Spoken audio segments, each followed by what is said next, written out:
नमस्कार, आप देख रहे हैं डीडी न्यूज। आपके साथ मैं हूं गौरव श्रीवास्तव। तो चलिए बुलेटिन की शुरुआत करते हैं और सबसे पहले नजर डालते हैं इस वक्त की हेडलाइंस पर। दिल्ली के दंगल में पीएम मोदी की पहली रैली, केजरीवाल के जहरीले पानी विवाद पर साधा निशाना, कहा यह हरियाणा ही नहीं पूरे भारत का अपमान, आपदा वालों की लुटिया यमुना जी में ही डूबेगी।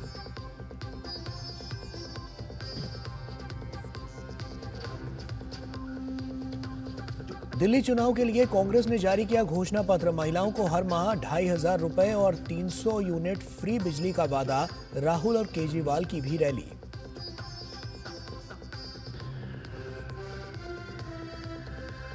केंद्रीय मंत्रिमंडल ने देश के भीतर महत्वपूर्ण खनिज भंडारों के विकास के लिए नेशनल क्रिटिकल मिनरल मिशन को दी मंजूरी, एथेनॉल की खरीद के लिए बढ़ी हुई कीमतों को मंजूरी।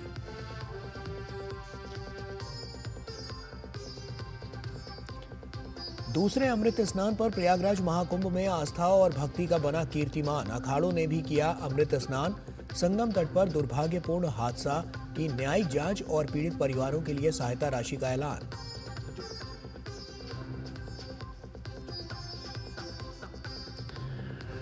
दिल्ली के विजय चौक पर बीटिंग द रिट्रीट सेरेमनी के साथ गणतंत्र दिवस समारोह का समापन, भारतीय सैन्य बलों की बैंड धुन ने बांधा समा, राष्ट्रपति प्रधानमंत्री भी रहे मौजूद।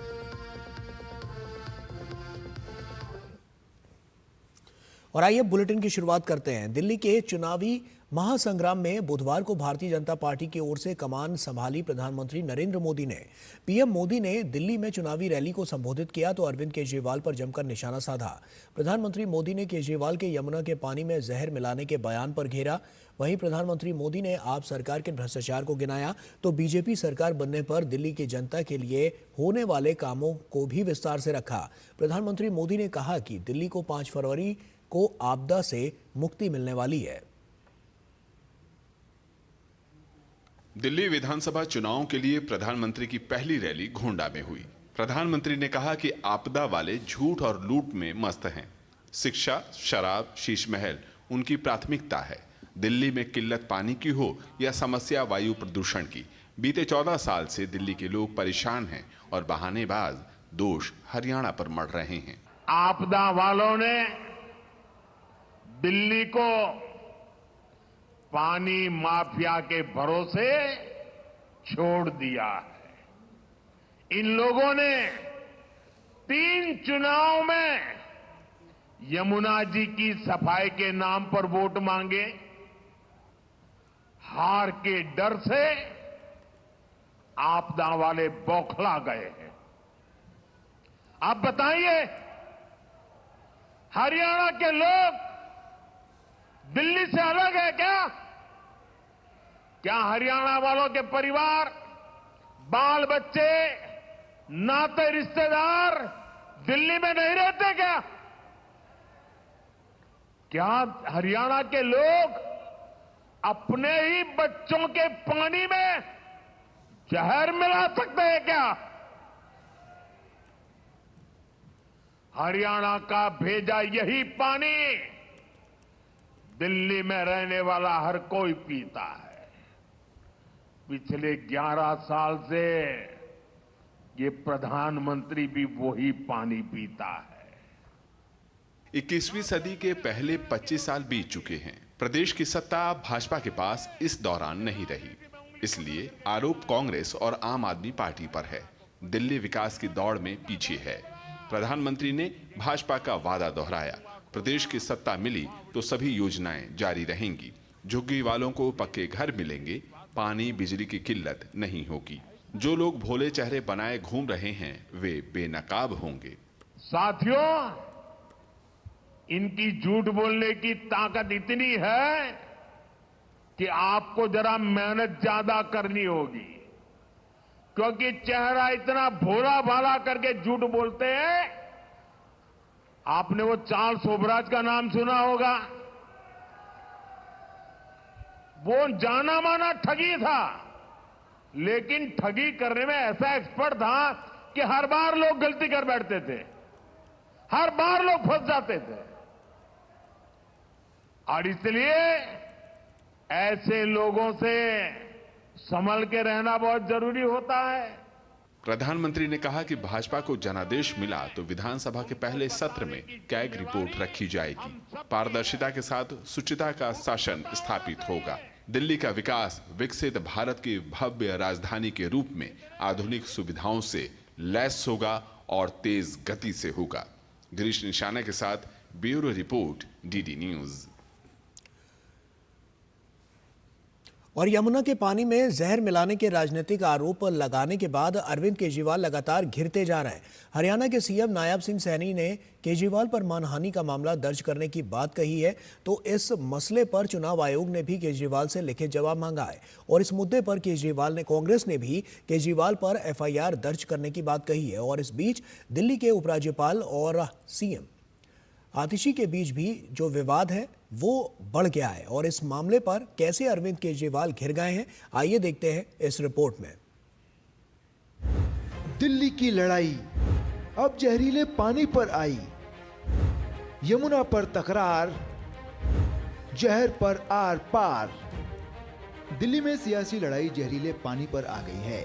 केजरीवाल के जहरीले पानी वाले बयान पर बीजेपी और कांग्रेस उन पर हमलावर है, तो चुनाव आयोग ने भी केजरीवाल को नोटिस भेजा है। चुनाव आयोग ने बीजेपी और कांग्रेस की शिकायत पर आम आदमी पार्टी संयोजक अरविंद केजरीवाल को रात 8 बजे तक पुख्ता प्रमाणों के साथ अपना जवाब दाखिल करने का निर्देश दिया था। आयोग ने कहा कि दिल्ली जल बोर्ड की रिपोर्ट में यमुना के जल को जहरीला बनाने का कोई उल्लेख नहीं है। हरियाणा के मुख्यमंत्री नायब सिंह सैनी ने दिल्ली हरियाणा के बॉर्डर पर स्थित पल्ला गाँव पहुँचकर यमुना नदी में आचमन किया। 2 घूंट यमुना नदी का पानी पीकर मुख्यमंत्री ने आम आदमी पार्टी को जमकर घेरा। असम के सीएम ने भी इस मामले में जोरदार हमला किया। केजरीवाल साहब इतना डरावना, इतना दर्द भरा और इतना ज्यादा लोगों के अंदर भय पैदा करने वाला बयान, और हरियाणा के लोगों को जिस प्रकार से उसने बयान दे करके अपमानित करने का काम किया है। आज वो क्या बोले थे कि जब तक जमुना साफ नहीं होगा तब तक मैं चुनाव नहीं लड़ूंगा। लेकिन क्या आज जमुना में डुबकी लगाने का स्थिति है? क्या जमुना का पानी पीने का स्थिति में है? आप वो जमुना का नाम नहीं लेते हैं। हरियाणा सरकार केजरीवाल के खिलाफ एफआईआर की बात कर रही है, वहीं कांग्रेस भी एफआईआर की मांग कर रही है। हालांकि आम आदमी पार्टी आरोपों पर कायम है। एफआईआर दर्ज कराने के लिए भेज दी गई है। एफआईआर की कॉपी आपको मिल जाएगी। जो इतना बड़ा पैनिक, इतना बड़ा झूठ जो उन्होंने दिल्ली की जनता के साथ बोला, हरियाणा की जनता के अंदर पैनिक फैलाने का काम किया और इतना बड़ा आरोप हरियाणा की सरकार पर लगाया है। इतना गहरा, इतना गंभीर आपने आरोप लगाया है। आपने एक सरकार को कहा है कि वो नरसंहार कर रही है बिना किसी सबूत के, और आप कहते हैं कि जल बोर्ड के इंजीनियर्स ने जहर आने से रोक। इस पर कड़े कदमों की जरूरत है। इंक्वायरी होनी चाहिए कि कैसे इतने हाई टॉक्सिक पानी को, ऐसे जहरीले पानी को दिल्ली की तरफ छोड़ा गया। अमोनिया के बढ़े स्तर को लेकर अब आम आदमी पार्टी और उपराज्यपाल विनय कुमार सक्सेना के बीच रार ठनती दिखाई दे रही है। उपराज्यपाल ने मंगलवार को मुख्यमंत्री आतिशी को पत्र लिखकर अरविंद केजरीवाल के हरियाणा सरकार पर यमुना के पानी में जहर मिलाने के आरोप पर कड़ी आपत्ति जताई थी। उन्होंने पत्र में लिखा था, पूर्व मुख्यमंत्री एवं आपकी पार्टी के नेता अरविंद केजरीवाल ने हरियाणा सरकार पर यमुना नदी में जहर मिलाने तथा दिल्ली में सामूहिक नरसंहार के प्रयास का आरोप लगाया है।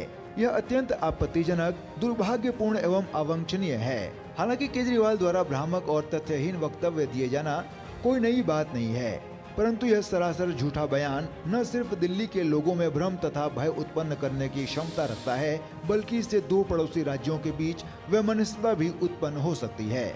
जवाबी पत्र में आतिशी ने एलजी के पत्र को निराशाजनक बताया है और कहा कि यह कोई आश्चर्य की बात नहीं है कि उन्होंने दिल्ली के पानी में खतरनाक रूप से उच्च अमोनिया स्तर के मुद्दे को निराधार बताया है। फिलहाल आरोप प्रत्यारोप अपनी जगह है, लेकिन मामला चुनाव आयोग के पाले में है और केजरीवाल के जवाब के बाद वो फैसला करेगा कि सच क्या है और क्या झूठ। Bureau report, DD news. और दिल्ली के विधानसभा चुनाव में बुधवार को कांग्रेस पार्टी ने अपना घोषणा पत्र जारी किया तो तमाम वायदों की झड़ी लगा दी। कांग्रेस ने 20 वायदों के साथ शीला दीक्षित के मॉडल के आधार पर सरकार बनाने का दावा किया और इस बीच सभी दलों के स्टार प्रचारकों ने दिल्ली के अलग अलग इलाकों में प्रचार किया तो विपक्षियों पर जमकर हमला बोला। बीजेपी की ओर से कई राज्यों के मुख्यमंत्रियों ने प्रचार किया तो आप की ओर से भगवंत मान ने भी मोर्चा संभाला। दिल्ली विधानसभा चुनाव के लिए प्रचार अभियान चरम पर है। भाजपा, कांग्रेस, आम आदमी पार्टी सहित तमाम दलों के नेता जनता के बीच पहुंच रहे हैं। असम के मुख्यमंत्री और भाजपा नेता हिमंत बिस्वा शर्मा ने उत्तम नगर विधानसभा क्षेत्र में जनसभा को संबोधित किया। भाजपा नेता मनोज तिवारी ने भी उत्तम नगर से भाजपा प्रत्याशी पवन शर्मा के समर्थन में विशाल जनसभा की। उत्तराखंड के सीएम पुष्कर सिंह धामी ने नजफगढ़ विधानसभा क्षेत्र में जनसभा को संबोधित किया। उन्होंने दिल्ली की प्रगति के लिए जनता से डबल इंजन की सरकार बनाने की अपील की। वहीं अन्य भाजपा नेताओं ने भी चुनाव प्रचार में भाग लिया। कांग्रेस भी दिल्ली चुनाव में जनता को रिझाने में लगी हुई है। कांग्रेस के राष्ट्रीय अध्यक्ष मल्लिकार्जुन खड़गे ने बुराड़ी में जनसभा की तो वहीं कांग्रेस सांसद राहुल गांधी ने बवाना में जनसभा को संबोधित किया।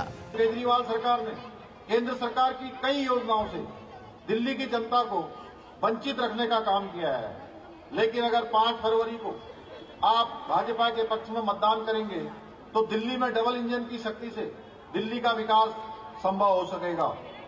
केजरीवाल जी ने कहा था यमुना में मैं स्नान करूंगा और यमुना जी का पानी पीऊंगा।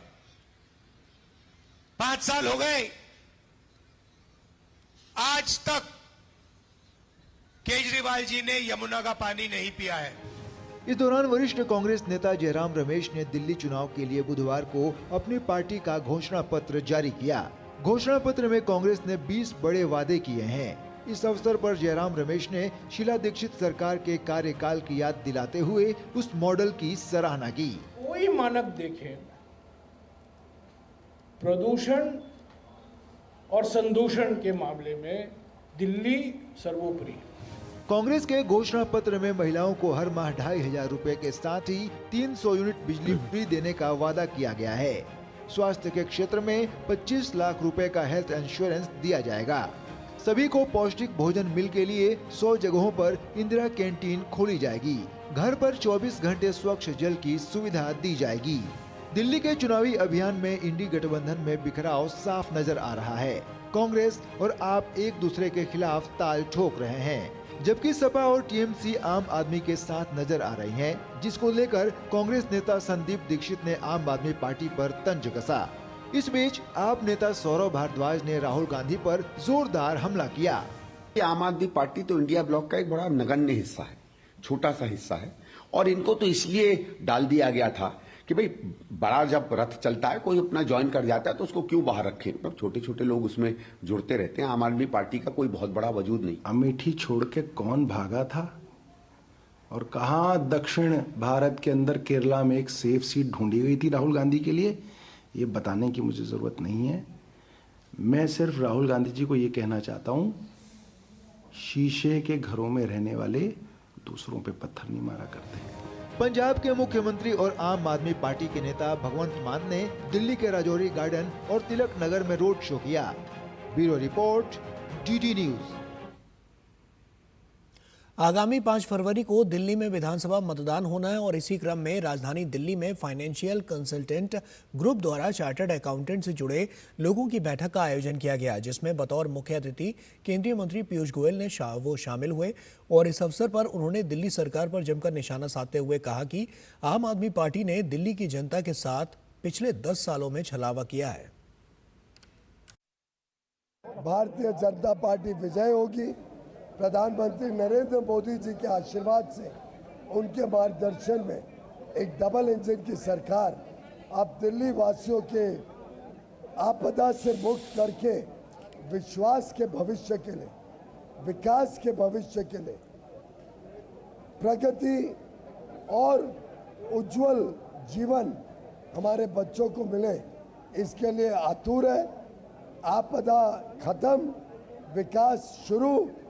8 तारीख से दिल्ली का कायाकल्प करने का काम भाजपा की सरकार करेगी। और डीडी न्यूज के खास कार्यक्रम दांव दिल्ली का के दौरान आम आदमी पार्टी की नेता प्रियंका कक्कड़ ने अपनी पार्टी की जीत का दावा ठोका है और दिल्ली चुनाव से जुड़े तमाम मुद्दों पर उनसे बात की हमारे संवाददाता चंद्रशेखर ने। प्रियंका कक्कड़ जी इस वक्त हमारे साथ मौजूद है। मैम, कल आपका घोषणा पत्र भी जारी हुआ है, लेकिन भाजपा ने कहा है कि तमाम झूठ के पुलिंदे हैं, लेकिन आप क्या कहेंगे इसमें? देखिए, अरविंद केजरीवाल जी जो कहते हैं वो करते हैं। अगर उन्होंने कहा था बिजली हाफ पानी माफ तो करा।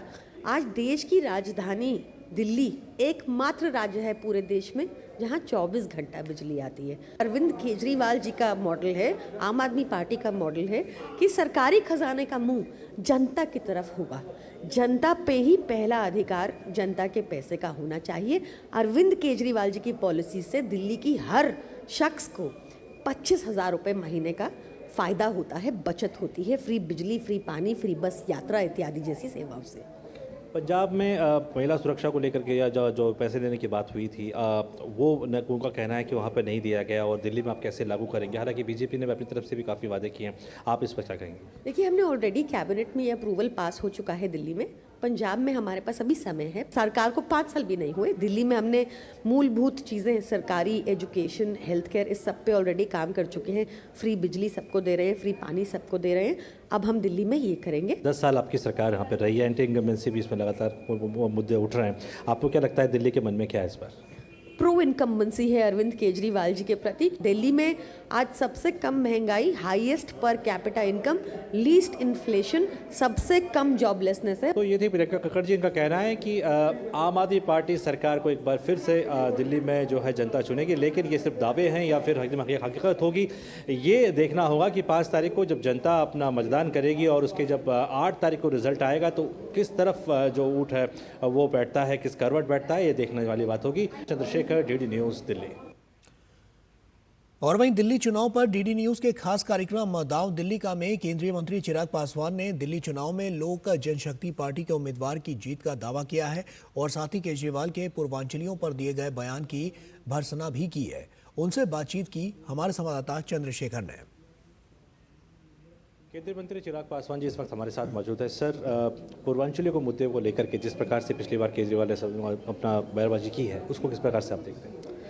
देखिए, मैं बिहार से हूँ, स्वाभाविक है ये बात चुभती है जब आप राजनीति के लिए देश के राज्य के लोगों को कलेक्टिवली इस तरीके से अपमानित करना, उनके ऊपर लालचन लगाने का जब आप काम करते हैं, ये बात आपको ज़रूर तकलीफ देती है। कितनी सहजता से, और ये कहीं ना कहीं आपके सबकॉन्शियस सोच को दर्शाता है। ये दर्शाता है कि आपकी सही में मानसिकता उत्तर प्रदेश बिहार के लोगों को लेकर क्या है। जब आप इतनी बेबाकी से इस बात को बोल जाते हैं कि ये वही उत्तर प्रदेश बिहार के लोग हैं जो फर्जी वोटर आईडी बनाकर चुनाव को प्रभावित करने का प्रयास करते हैं, इस तरीके से राज्य के लोगों के ऊपर इल्ज़ाम लगाना, मुझे नहीं लगता कि एक प्रदेश के पूर्व मुख्यमंत्री को ये शोभा देता है। ये वही यूपी बिहार के लोग हैं जिन्होंने अपना परचम ना सिर्फ पूरे देश के अलग अलग कोने में बल्कि दुनिया के अलग अलग कोने में फहराने का काम किया है। आज मैं गर्व से इस बात को बोल सकता हूँ, आप मीडिया हाउस से चले जाइए, बिजनेस हाउस से चले जाइए, आपको हर जगह आपको बिहारी दिखेगा। नीडलेस टू से IAS IPS ऑफिसर सबसे ज़्यादा संख्या में आपको बिहारी दिखते हैं, इंक्लूडिंग जो इंफ्रास्ट्रक्चरल डेवलपमेंट के वर्क हो रहे हैं उसमें मजदूरी करते हुए भी आपको बिहार के लोग मिलेंगे। तो हर क्षेत्र में जब बिहारी, उत्तर प्रदेश के लोग जब अपना योगदान देते हैं, तो ऐसे में दिल्ली के पूर्व मुख्यमंत्री जब उनके बारे में उनको फर्जी बोलते हैं, तो ज़रूर ये बात हर बिहारी, हर उत्तर प्रदेश वासी को ये बात चुभती है और मुझे लगता है चुनाव में उनको जवाब भी मिलेगा। और इस बार आपकी पार्टी भी चुनाव मैदान में है, तो क्या आपको लगता है? नहीं, बिल्कुल, देवली की एक सीट से हम लोग चुनाव लड़ रहे हैं। हम लोग के पार्टी सिंबल पर दीपक तंवर वहाँ से चुनाव लड़ रहे हैं। मैं ये मानता हूँ लोक जनशक्ति पार्टी रामविलास का 100% का स्ट्राइक रेट रहा है। लोकसभा में भी 5 सीटें हम लोगों ने लड़ी, 5 की 5 जीते। हम लोगों ने झारखंड में 1 सीट पर चुनाव लड़ा, वो भी हम लोग जीते। तो मैं मानता हूँ कि 100% स्ट्राइक रेट का ये सिलसिला बरकरार रहेगा और दिल्ली की देवली वाली सीट भी हम लोग जीतेंगे और भाजपा के नेतृत्व में एनडीए की सरकार दिल्ली में 8 तारीख को बनेगी। सर, दिल्ली डीडी न्यूज़ ने जो अपना कैलकुलेट किया है दिल्ली चुनाव को लेकर के, आप इसमें आए हैं, किस प्रकार से आपको लगता है कि मंच एक तैयार किया गया है? देखिए, मैं सबसे पहले तो आपको बधाई दूंगा। मुझे लगता है दूरदर्शन की एक अपनी विश्वसनीयता है और आज की भी तारीख में आप देश के किसी भी कोने में चले जाइए, गांव देहात, जिस विश्वास के साथ लोग इस चैनल को देखते हैं और जिस गंभीरता के साथ देखते हैं और जिस गंभीर विषयों को सहजता से जनता के बीच लेकर जाने का कार्य दूरदर्शन के द्वारा दशकों से किया गया है, मुझे लगता है मेरे लिए भी ये सौभाग्य की बात है इस मंच पर आना, अपनी बातों को रखना। मैं मानता हूँ कि आपके माध्यम से एक बड़ी आबादी तक ये बातें पहुँचेंगी और ढेर सारी बधाई, शुभकामनाएं इस कॉन्क्लेव के लिए। तो चिराग पासवान, निश्चित तौर पर जिस प्रकार से केजरीवाल ने अब ये बयानबाजी की थी पूर्वांचलियों को लेकर के, उस मसले की बात हो या फिर उनकी पार्टी के जिस प्रकार से कैंडिडेट इस बार चुनाव मैदान में है उसकी जीत को, दावे को लेकर के, तमाम चीज़ों पर उन्होंने डीडी न्यूज़ से बातचीत की है। कैमरामैन सनी कारला के साथ चंद्रशेखर, डीडी न्यूज़, दिल्ली। और वहीं दिल्ली पुलिस ने नई दिल्ली जिले में एक संदिग्ध गाड़ी बरामद की है जिस पर पंजाब का नंबर प्लेट और पंजाब सरकार लिखा हुआ है। तलाशी के दौरान गाड़ी से 8 लाख रुपए नगद, शराब की कई बोतलें और आम आदमी पार्टी के पर्चे मिले हैं। इस संबंध में तिलक मार्ग थाने में मामला दर्ज किया गया है।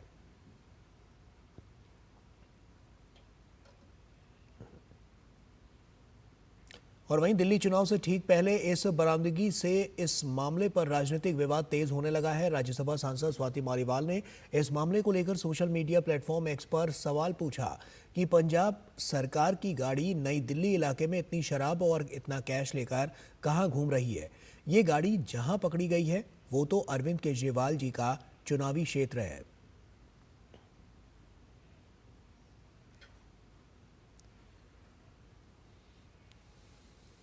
और वहीं दिल्ली में होने वाले आगामी विधानसभा चुनाव को लेकर तमाम जिलों में विशेष जागरूकता अभियान चलाया जा रहा है ताकि दिल्ली का वोट प्रतिशत बढ़ाया जा सके। हर एक वोटर को पोलिंग बूथ तक ले जाने के लिए काफ़ी पहल की जा रही है। वेस्ट दिल्ली में पहले वोटर को उनके पहले मतदान के दिन सर्टिफिकेट दिए जाएंगे। उस दिन जिस वोटर का जन्मदिन है उसे यादगार बनाने के लिए उनको गिफ्ट दिए जाएंगे ताकि वो अपने मतदान के दिन को यादगार बना सकें। अब की बार हमारे जितने भी मतदान केंद्र हैं 1204 टोटल मतदान केंद्र हो जाएंगे। 1152 में 42 ऑक्सिलरी स्टेशन भी आ जाएंगे। तो जो भी अपनी वोट सबसे पहले कास्ट करने के लिए आएगा, हम प्रिसाइडिंग ऑफिसर की तरफ से उनको एक सर्टिफिकेट दिलाएंगे दैट मतलब वो उस मतदान केंद्र के पहले मतदाता हैं। इसी तरीके से एक हमारे थर्ड जेंडर जो मतदाता हैं उनके लिए भी हम लोगों ने एक गिफ्ट और एक सरप्राइज प्लान किया है जब वो अपनी वोट कास्ट करने के लिए पोलिंग स्टेशन पे आएंगे। और अब की बार हम एक प्रायोरिटी क्यू का भी कॉन्सेप्ट लॉन्च करने जा रहे हैं जिसमें कि प्रेग्नेंट विमेन है या फिर फीडिंग मदर्स हैं या सीनियर सिटीजन है, तो अगर ज़रूरत पड़ी तो उनके लिए हम अलग से क्यू बनाएंगे और सभी प्रिसाइडिंग ऑफिसर्स को इस चीज़ की ट्रेनिंग दी जाएगी।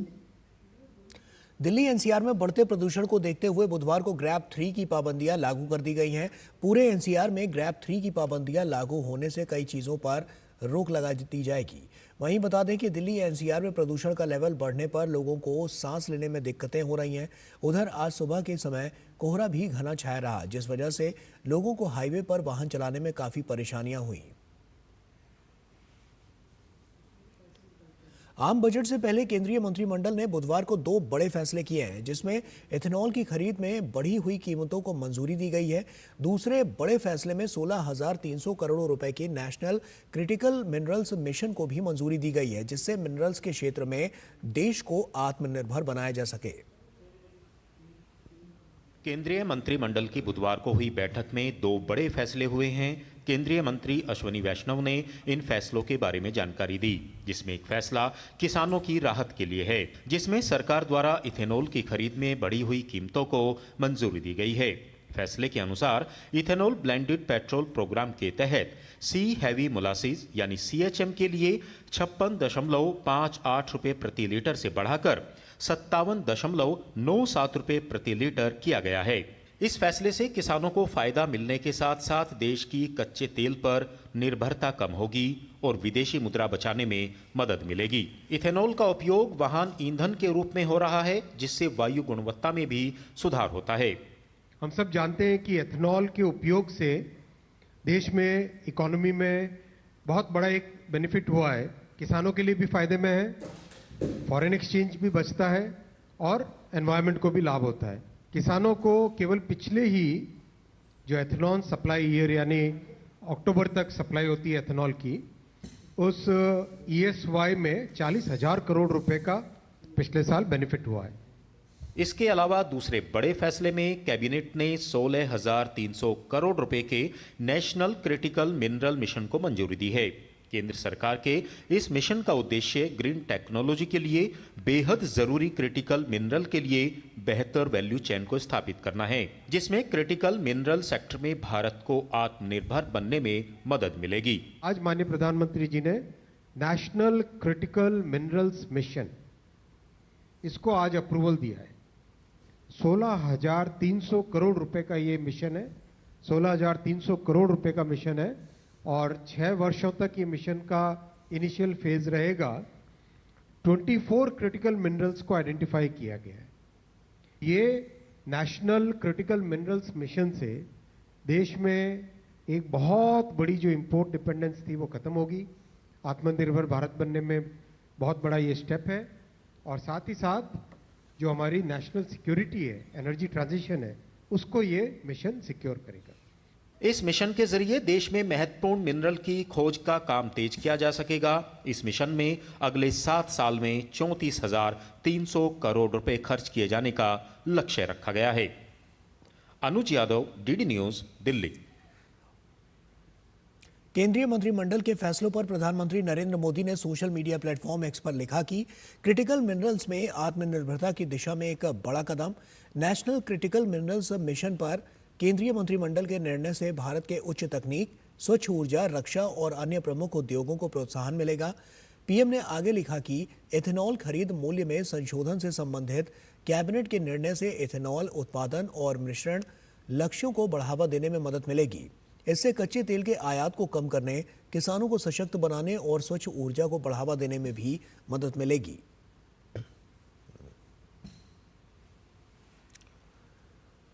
केंद्रीय नवीन एवं नवीकरणीय ऊर्जा मंत्री प्रहलाद जोशी ने कहा कि भारत नवीकरणीय ऊर्जा के क्षेत्र में ग्लोबल लीडर है। राजधानी नई दिल्ली में तीसरे इंडिया एनर्जी ट्रांजिशन समिट को संबोधित करते हुए उन्होंने कहा कि भारत 2030 तक 500 गीगावाट और 2047 तक 1800 गीगावाट हरित ऊर्जा के लक्ष्य को हासिल कर लेगा।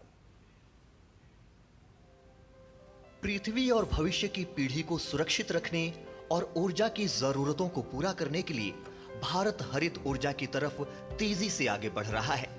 आज भारत सौर ऊर्जा और ग्रीन हाइड्रोजन के क्षेत्र में ग्लोबल लीडर है।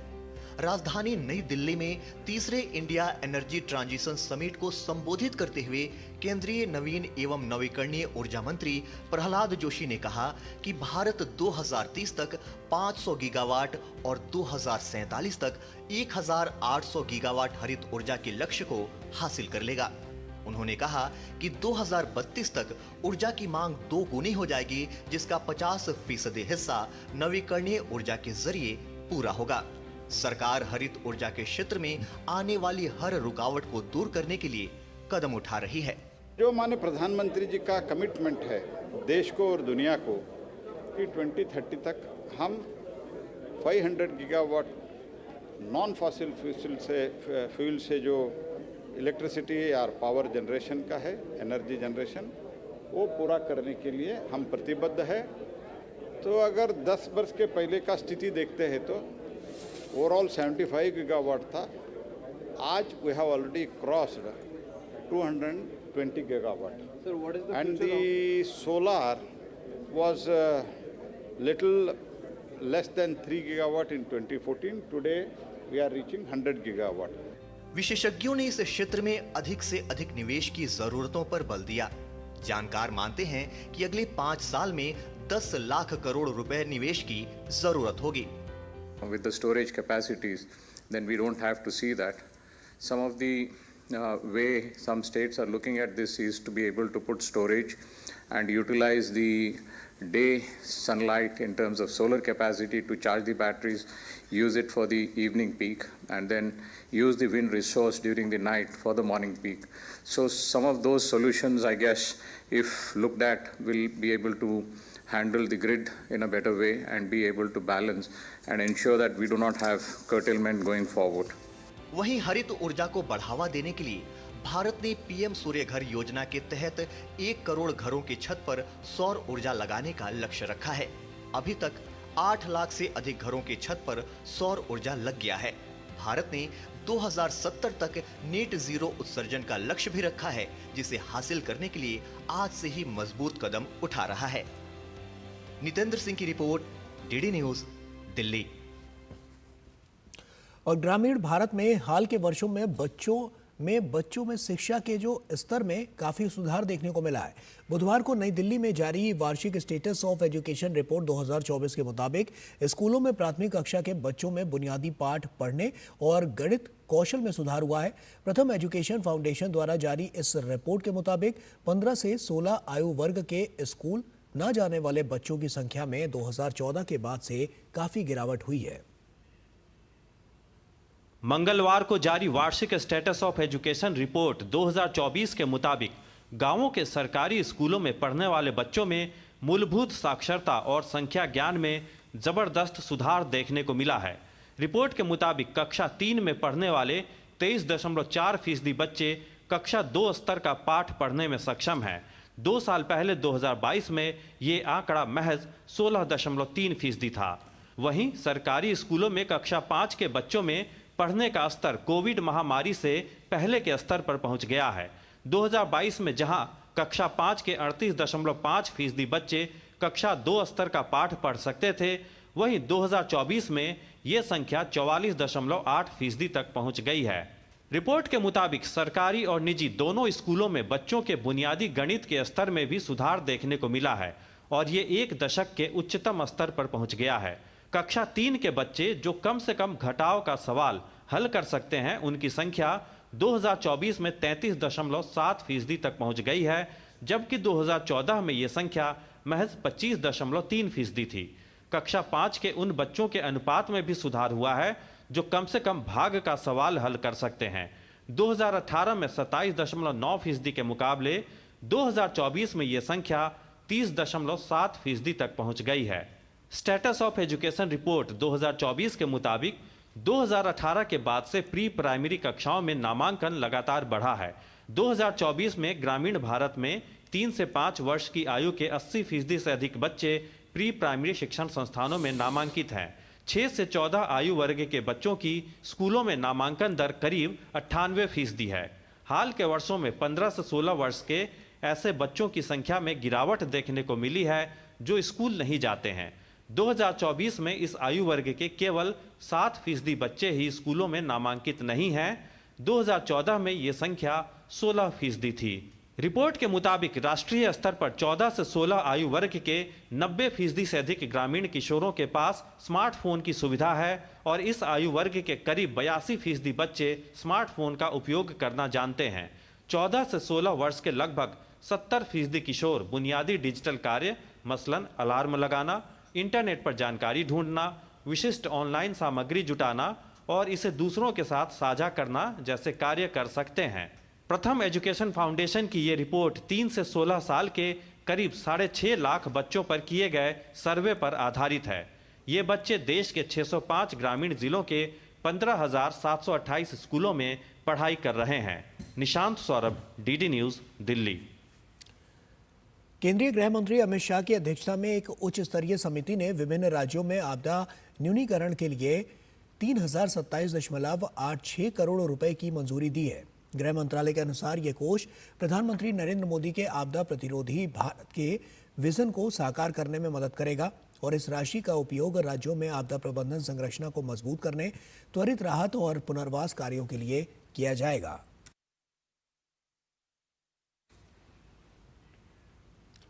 छत्तीसगढ़ के नारायणपुर में सुरक्षा बलों को बड़ी सफलता मिली है। 29 नक्सलियों ने आत्मसमर्पण किया है।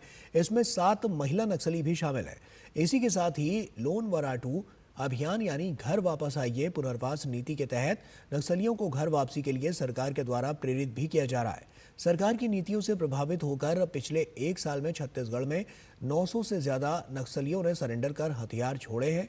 वहीं इसी के साथ इनको पुनर्वास नीति के तहत आर्थिक मदद देकर मुख्यधारा से भी जोड़ा गया है।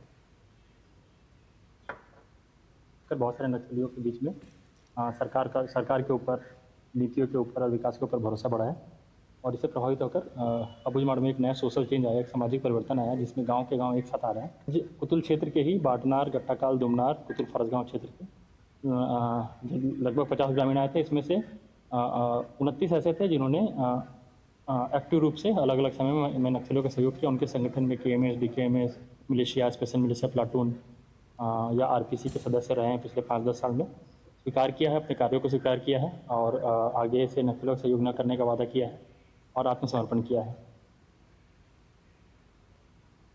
केंद्रीय जांच ब्यूरो और गुजरात पुलिस ने एक बड़ी सफलता हासिल की है। गुजरात के एक बैंक के पूर्व निदेशक वीरेंद्र भाई मनीभाई पटेल को अमेरिका से भारत लाया गया है। पटेल पर एक सहकारी बैंक से 77 करोड़ रुपए की धोखाधड़ी का आरोप है। CBI और गुजरात पुलिस की संयुक्त कार्रवाई के बाद पटेल को गिरफ्तार किया गया है। CBI ने इंटरपोल के सहयोग से इस ऑपरेशन को अंजाम दिया है। इंटरपोल के रेड नोटिस के जरिए वीरेंद्र भाई पटेल को पकड़ने में मदद मिली है। केंद्रीय जांच ब्यूरो को ठगी के आरोपी जनार्दन सुंदरम को भी विदेश से भारत लाने में सफलता मिली है। जनार्दनन सुंदरम थाईलैंड में रह रहा था। उस पर 87 करोड़ रुपए से अधिक की धोखाधड़ी का आरोप है। CBI ने इंटरपोल के सहयोग से इस ऑपरेशन को अंजाम दिया। सुंदरम को तमिलनाडु पुलिस के हवाले कर दिया गया है।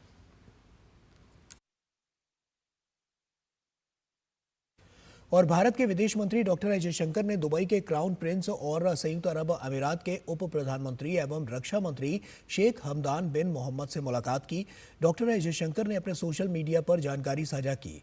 इस दौरान उन्होंने भारत UAE के बीच संबंधों में मजबूती पर भी जोर दिया है और लोगों की भलाई के लिए उन्हें आगे बढ़ने पर प्रतिबद्धता भी जताई है।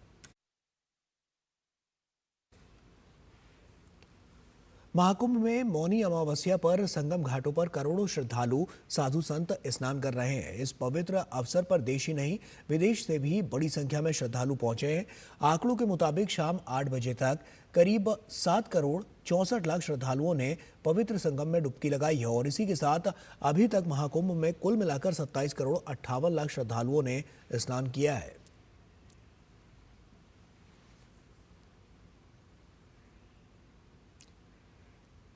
मौनी अमावस्या पर अयोध्या में श्रद्धालुओं का सैलाब उमड़ पड़ा। धार्मिक परंपरा के अनुसार मौन रहकर ब्रह्म मुहूर्त से ही श्रद्धालुओं ने सरयू स्नान किया और भगवान रामलला के मंदिर सहित ऐतिहासिक हनुमान गढ़ी और अयोध्या के सभी प्रमुख मंदिरों की ओर दर्शन पूजन के लिए श्रद्धालु बड़ी संख्या में वहां पहुंचे। देखिए अयोध्या में श्रद्धालुओं से DD न्यूज की खास बातचीत। मजा आ रहा है। लाल रामलला की प्रतिमा जो इतनी सुंदर है, प्रतिमा बहुत अप्रतिम है। अब मजा आता है, बार बार दर्शन कीजिए तो बहुत सुकून मिलता है। यहाँ आकर बहुत अच्छा लगा है। जो योगी जी ने किया है वो किसी ने नहीं किया आज तक का, योगी जी और मोदी जी ने। और यहाँ का बहुत अच्छा व्यवस्था भी अच्छा है। और वहीं रेल मंत्री अश्विनी वैष्णव ने प्रयागराज से चलने वाली ट्रेनों का जायजा लिया और इस दौरान रेल मंत्री ने रेलवे बोर्ड के वॉर रूम पहुंचकर सभी ट्रेनों की अपडेट जानकारी भी ली। साथ ही उन्होंने रेलवे अधिकारियों को भी निर्देश दिए कि आवश्यकता अनुसार प्रयागराज से गाड़ियों का परिचालन करें और प्रयागराज के लिए चलने वाली सभी गाड़ियों को उच्च प्राथमिकता के साथ चलाएं। बता दें कि आज दिन भर रेलवे बोर्ड के अध्यक्ष और CEO ने वॉर रूम में गाड़ियों की मॉनिटरिंग की।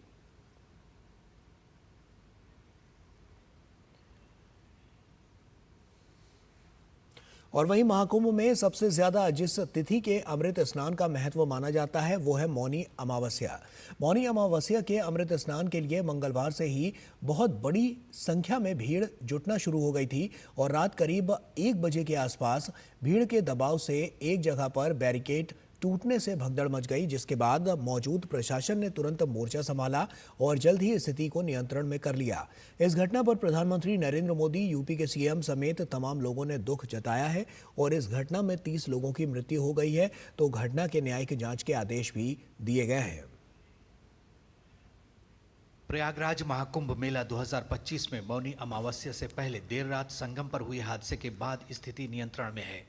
महाकुंभ में हुई दुर्भाग्यपूर्ण घटना में 30 लोगों की मौत हुई है, जिनमें से 25 लोगों की पहचान की जा चुकी है। वहीं अस्पताल में भर्ती कराए गए 90 घायलों में से 36 घायलों का उपचार अभी भी चल रहा है। मुहूर्त के इंतजार में जमीन पर सो रहे कुछ श्रद्धालुओं के भीड़ की जद में आने से हादसा हुआ था। प्रशासन का कहना है कि बुधवार को कोई भी VIP प्रोटोकॉल नहीं था। प्रशासन ने तत्काल राहत और बचाव कार्य करते हुए ग्रीन कॉरिडोर बनाया और एम्बुलेंस के माध्यम से लगभग 90 घायलों को अस्पताल तक पहुंचाया। श्रद्धालुओं की सुविधा के लिए मेला प्रशासन द्वारा हेल्पलाइन नंबर 1920 जारी किया गया है। राष्ट्रपति द्रौपदी मुर्मू, उपराष्ट्रपति जगदीप धनखड़ और प्रधानमंत्री नरेंद्र मोदी सहित तमाम बड़े नेताओं ने हादसे पर दुख व्यक्त किया है। पीएम मोदी की उत्तर प्रदेश के मुख्यमंत्री योगी आदित्यनाथ से कई बार बात हो चुकी है। प्रधानमंत्री ने दिल्ली में एक जनसभा को संबोधित करते हुए महाकुंभ में हुए हादसे पर संवेदना व्यक्त की। मैं महाकुंभ में जो दुखद हादसा हुआ है, उस हादसे में हमें कुछ पुण्यात्माओं को खोना पड़ा है, कई लोगों को चोटें भी आई हैं। मैं प्रभावित परिवारों के प्रति संवेदना व्यक्त करता हूं। महाकुंभ में मौनी अमावस्या पर श्रद्धालुओं की अथाह भीड़ को देखते हुए केंद्र और प्रदेश सरकार पूरी तरह से सतर्क है। प्रदेश सरकार ने श्रद्धालुओं से मेला प्रशासन के निर्देशों का पालन करने और किसी भी अफवाह पर ध्यान नहीं देने की अपील की है। उत्तर प्रदेश सरकार ने हादसे की न्यायिक जांच की घोषणा करने के साथ ही मृतकों के परिवारजनों को 25-25 लाख रुपए की सहायता राशि देने का ऐलान किया है। घटना दुखद है, मर्माहत करने वाला है।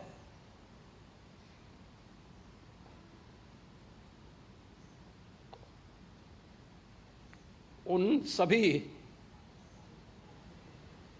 परिजनों के प्रति हमारी पूरी संवेदना है। हम लोग रात्रि से ही लगातार प्रशासन के संपर्क में हैं। महाकुंभ मेले की निगरानी हेलीकॉप्टर से की जा रही है। प्रयागराज में वर्तमान स्थिति को लेकर उत्तर प्रदेश के मुख्यमंत्री योगी आदित्यनाथ ने एक बड़ी बैठक की। मौनी अमावस्या के मौके पर श्रद्धालुओं की भारी संख्या को देखते हुए रेलवे ने विशेष ट्रेनें चलाई हैं। इन ट्रेनों से श्रद्धालुओं को स्नान के बाद उनके गंतव्य की ओर भेजा जा रहा है। मौनी अमावस्या के अमृत स्नान पर प्रयागराज से अयोध्या तक बड़ी संख्या में श्रद्धालु ट्रेन और सड़क मार्ग से भी यात्रा कर रहे हैं। ब्यूरो इनपुट के साथ महाकुंभ टीम की report, DD news. Bharatiya Janata party के प्रदेश अध्यक्ष भूपेंद्र सिंह चौधरी ने महाकुंभ में हुई दुर्भाग्यपूर्ण घटना पर दुख जताया है। सोशल मीडिया प्लेटफॉर्म एक्स पर की गई पोस्ट में चौधरी ने लिखा है कि मौनी अमावस्या पर प्रयागराज महाकुंभ में हुई दुर्भाग्यपूर्ण घटना अत्यंत दुखद एवं हृदय विदारक है। इस अपार दुखद हादसे में जिन श्रद्धालुओं ने अपना परिजनों को खोया है, उनके प्रति मेरी गहरी संवेदनाएं।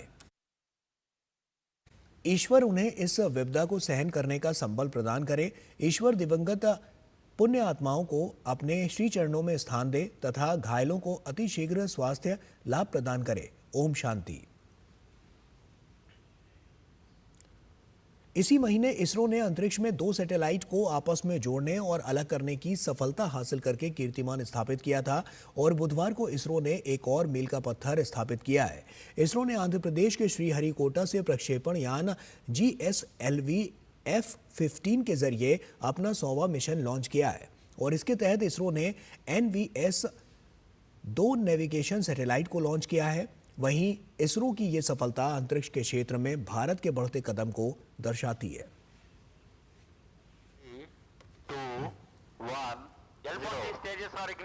इसरो की ये कामयाबी बेहद अहम है क्योंकि इसरो ने लगा दिया है शतक। भारत की अंतरिक्ष एजेंसी इसरो ने बुधवार सुबह आंध्र प्रदेश के श्रीहरिकोटा से प्रक्षेपण यान GSLV F-15 के जरिए अपना 100वां mission NVS-02 navigation satellite launch किया। GSLV F-15 रॉकेट ने सुबह 6:23 पर उड़ान भरी, जिसमें NVS-02 नेविगेशन सैटेलाइट अंतरिक्ष में पहुंचाया गया।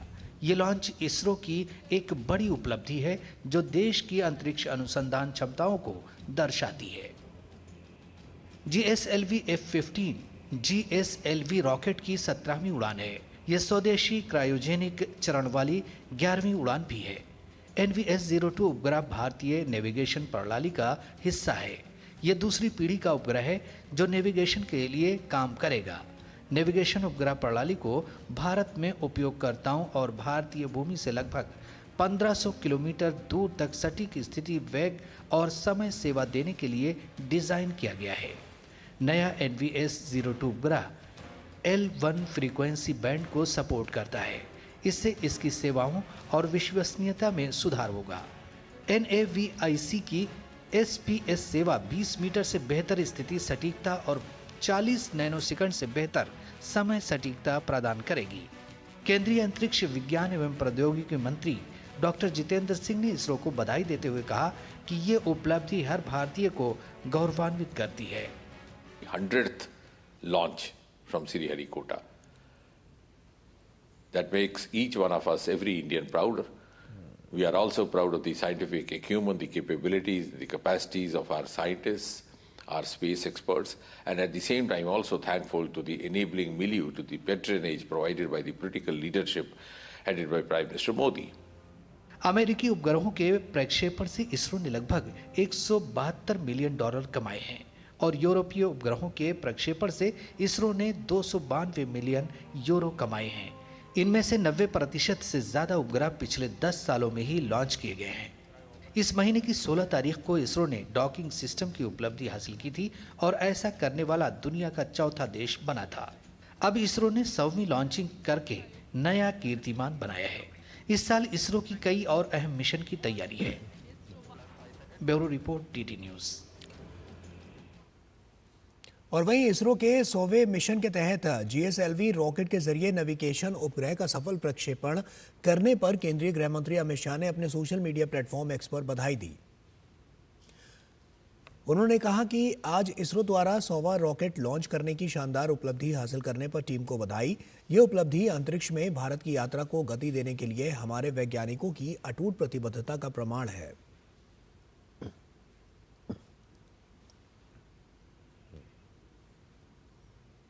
स्कूली बच्चों को खेलों से जोड़ने की पहल जूनियर ओलंपिक की शुरुआत बुधवार को दिल्ली के जवाहरलाल नेहरू स्टेडियम में हुई।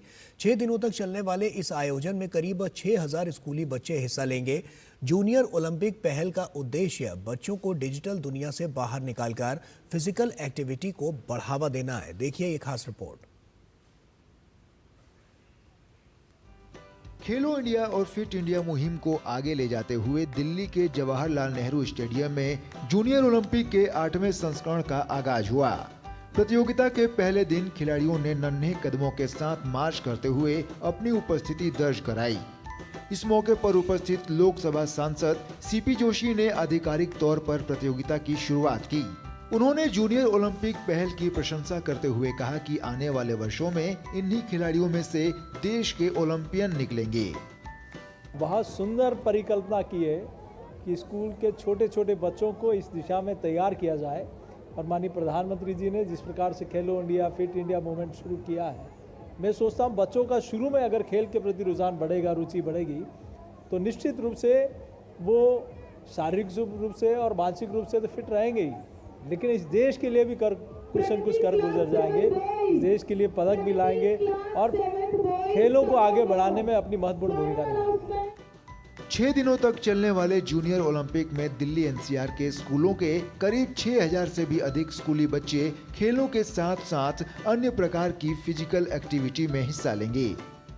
जो इनिशिएटिव लिया है जूनियर ओलंपिक ने, ये बहुत ग्रेट इनिशिएटिव है, स्पेशली टुडेज टाइम जब हम सारे डिजिटल की बात करते हैं और हम माँ बाप परेशान हैं कि हमारा बच्चा किसी तरह से डिजिटल को छोड़े और फिजिकल एक्टिविटी में इन्वॉल्व हो।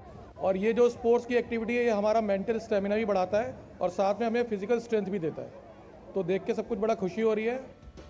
जूनियर ओलंपिक के मंच पर पहुंचे नन्हे खिलाड़ियों में गजब का उत्साह नजर आया। अच्छा लग रहा है, बहुत लग रहा था कि हम हार जाएंगे, पर हम सब ने जोश रखा और साथ में टीम वर्क के साथ हम जीत गए। स्पोर्ट्समैनशिप हमें सीखने को मिली, हम टीम वर्क में कैसे हम कोऑर्डिनेट कर सके, बहुत सारी चीज़ें आज हमें पता चली कैसे कर। हम चाहते हैं कि हम जीते आज और हमको आज बहुत मजा आ रहा है क्योंकि हमने टग ऑफ वॉर जो खेला है। जूनियर ओलंपिक की ये पहल स्कूली बच्चों को जहां एक ओर खेलों से जोड़ती है तो वहीं दूसरी ओर मोबाइल और अन्य डिजिटल उपकरणों को छोड़कर खेल के मैदान पर जाने के लिए प्रेरित भी करती है। सुशील कुमार की रिपोर्ट, DD न्यूज़। और उत्तराखंड में आयोजित हो रहे 38वें राष्ट्रीय खेलों में जहां एक तरफ खिलाड़ी अपनी प्रतिभा का जोरदार प्रदर्शन कर रहे हैं, तो वहीं दूसरी तरफ उत्तराखंड राज्य के लोगों को इस बात की बेहद खुशी है कि ये खेल आयोजन पहली बार उनके राज्य में हो रहा है। ऐसे में लोगों के अंदर इन खेलों को लेकर किस तरह का उत्साह है और इसके क्या कुछ फायदे इस राज्य को मिलेंगे, इस पर बात की हमारे संवाददाता गौरव कुमार ने। तो आइए इस खास रिपोर्ट पर नजर डालते हैं। उत्तराखंड इन दिनों राष्ट्रीय खेल के रंग में रंगा हुआ है। शहर के हर चौक चौराहे, स्टेडियम की ओर जाती सड़कें इस बात की गवाह हैं। खेलों को लेकर आम लोगों से लेकर खिलाड़ियों तक जबरदस्त उत्साह की लहर है। खिलाड़ियों में इस बात की सबसे ज्यादा खुशी है कि इस स्तर की प्रतियोगिता के आयोजन से राज्य के खिलाड़ियों को इसके दूरगामी नतीजे देखने को मिलेंगे। तो वहीं उत्तराखंड राज्य के लोगों के मुताबिक इन खेलों का आयोजन राज्य में पर्यटन, रोजगार और बुनियादी ढांचे के विकास को भी एक नई दिशा देगा। राज्य की आर्थिकी में सुधार होता है, कई तरीके के फायदे होते हैं। ट्रांसपोर्टेशन में जो ट्रांसपोर्ट इंडस्ट्री है उसको लाभ मिलता है। इसके अलावा खिलाड़ियों को तो लाभ है ही, जो एथलीट्स हैं पूरे देश से जितने भी एथलीट्स आएंगे उनको इससे लाभ मिलेगा। कहीं ना कहीं उत्तराखंड में ये जो राष्ट्रीय खेल हो रहे हैं ये युवाओं को प्रेरित करेंगे। इससे पहले अगर जो आप उत्तराखंड का परिदृश्य देखेंगे, भौगोलिक परिस्थिति देखेंगे, तो अधिकांश युवा जो हैं वो केवल होटल इंडस्ट्री तक सीमित थे। लेकिन अब जो उत्तराखंड में राष्ट्रीय खेल हो रहे हैं, कहीं ना कहीं यहाँ से जो नवयुवक हैं ये खेलों के प्रति प्रेरित होंगे और निश्चित रूप से उभर के आगे आएंगे। तो वहीं कुछ के अनुसार राष्ट्रीय खेलों ने उत्तराखंड को विश्व स्तर पर एक नई पहचान दे दी है। महाराणा प्रताप स्पोर्ट्स कॉलेज और राजीव गांधी स्टेडियम में हमारे उत्तराखंड के प्रोग्राम हो रहे हैं पहली बार, तो ये बहुत अच्छी बात है। उत्तराखंड के लिए भी इसकी इकोनॉमिक ग्रो करने के लिए बहुत अच्छी बात है और युवाओं में थोड़ी खेल को लेके प्रतिभागी भी बहुत अच्छी होगी। निश्चित रूप से यह आयोजन राज्य की सांस्कृतिक धरोहर, यहाँ की सभ्यता और पारंपरिक रीति रिवाज को भी एक नया जीवंत रूप देगा। तो जाहिर तौर पर इस तरह का जो आयोजन होता है उसका मुख्य उद्देश्य इन्हीं बातों के इर्द गिर्द रहता है। कोशिश इस बात की रहती है कि जमीनी स्तर पर जो प्रयास हो रहे हैं वो कितनी मजबूती के साथ इन आयोजनों के साथ जुड़ रहे हैं, जो न केवल खेलों को एक नई गति दे रहे हैं बल्कि अन्य क्षेत्रों को भी अपने साथ जोड़कर एक नया अक्स सामने रख रहे हैं। कैमरामैन मनमोहन के साथ मैं गौरव कुमार, डीडी न्यूज, देहरादून, उत्तराखंड। और दिल्ली के विजय चौक पर बीटिंग द रिट्रीट सेरेमनी के साथ गणतंत्र दिवस समारोह का समापन हो गया। समारोह में भारतीय सैन्य बलों की बैंड धुन ने समा बांधा। इस मौके पर राष्ट्रपति, प्रधानमंत्री भी मौजूद रहे। और बुलेटिन के अंत में आपको जाते जाते छोड़ जाते हैं इन धुनों के साथ। तो हमें और हमारी पूरी टीम को दीजिए इजाजत। नमस्कार।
समापन समारोह समाप्त हुआ।